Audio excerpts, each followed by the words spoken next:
Story 1. When I was 15, I went to a party with a few of my friends. We had just finished our high school football game, and as a sophomore, I did get to play a few minutes of varsity. At this point, I was not a star, but I got in the game and it felt pretty awesome. So after the game, we went to a party that was hosted by one of the girls I went to school with. She was a cheerleader and pretty popular, so everyone was invited that was on the football team, in the band, a cheerleader, basically anybody that went to school with us. My cousin, who was 16 at the time, went to the party because she went to the same school as me. She was in the band. So at the party, her and I interacted for a little bit, and then we went our separate ways to try and flirt with the people that we wanted to be with. Throughout the night, as a guy, I did bounce around from a couple different girls to try to see who was interested in me. To be honest, I did not have much luck, but I still enjoyed chatting with everybody, and it was a fun party. After a few hours, it was around 1:30 in the morning, because the football game did not end until about 10 p.m., so it was a late party. By this time, the lights in the party had been turned very low, and people were kissing and messing around with the people that they were interested in. I could barely see anything, but I still wanted to try to make a move on someone. On top of the lights being low, the music was pretty loud, so people were still dancing as well. I was kind of dancing and feeling around. I bumped into a girl, and we started dancing together. We did not talk at all. We continued to dance. The music was pretty loud and you couldn't see too much. The connection was there, and we started to kiss a little bit until it became a full-fledged makeout session. We probably made out for the better part of 20 minutes before she started talking into my ear, letting me know that she needed to head home, but we should stay in contact. At this point, my heart dropped because I recognized the voice. I said her name into her ear, and she recognized who I was as well. We both immediately left the party and did not speak to each other for the better part of 6 months. Obviously, we still see each other at family events, but we definitely do not talk about what happened. Story 2. I matched with this guy on Facebook dating, and we really hit it off. On the first date, we started planning travel trips and fun little conversations. By the second date, we were talking about what we wanted in a partner. By the third date, we were hot and heavy. We had an amazing 3 months of dating before we came to a hiccup. By this point, we actually had an apartment together because we were moving so fast. He came home one day after work and said, "Oh hey, I have an event in 2 weeks. Would you like to come?" And of course I wanted to, but I actually had an event as well, a family reunion. I told him sorry, I cannot go. I actually have a family reunion, and told him the place that it was at.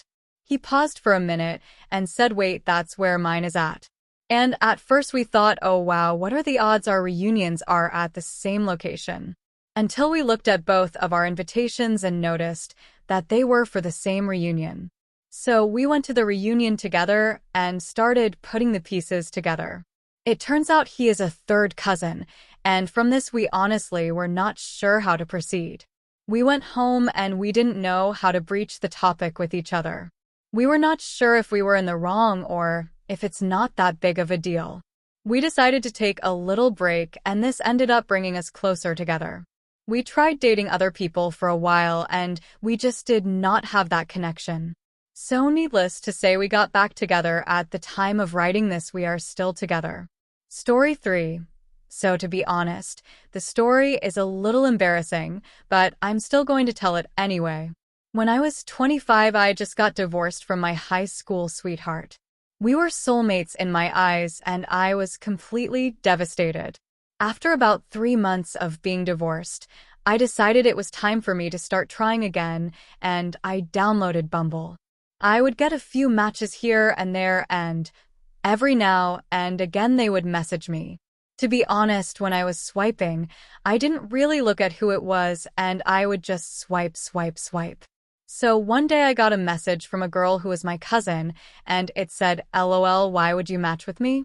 I replied with something funny like, "Just trying to find the weirdest looking girls." We made a few jokes, asked how each other were doing.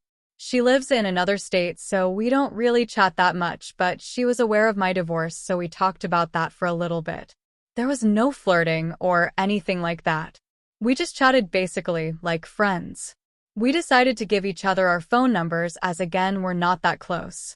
We live in different states. We talked on the phone that night, and to be honest, she made me feel better about the divorce. She didn't just do the thing that most people do where they say, "Oh, I'm sorry, it'll get better." She basically said, "You need to man up and move on and better yourself." And honestly, that was some of the best advice I had ever been given. And to be honest, I did want to move on and I needed something to do to take my mind off of it, so I said I would come up and visit her. She said that's fine. She doesn't work on the weekends, so I should come up that weekend. I did, and that Friday we were hanging out just drinking and a little bit smoking and just venting about life. I talked about my divorce, and she talked about her cheating ex. We continued to do this into the night, and we were well past tipsy and high at this point. So we made some bad decisions. I'll be open and honest, I made the first move by rubbing her shoulder, and she asked me to give her a back rub, which I did, and this led to a much more heated night. After it was over, we really weren't sure what to do. We liked each other, but we were cousins, and again we didn't know each other that well, so it's not like we grew up together. We ended up deciding to not go any further with this, and I headed home on Sunday. We still chat, but nowhere near the conversations we had before. We definitely feel a little uncomfortable after that. If you enjoy this video, please make sure to leave a like, a comment, and subscribe. This goes a long way in promoting our channel and gives us motivation to continue to make videos for you.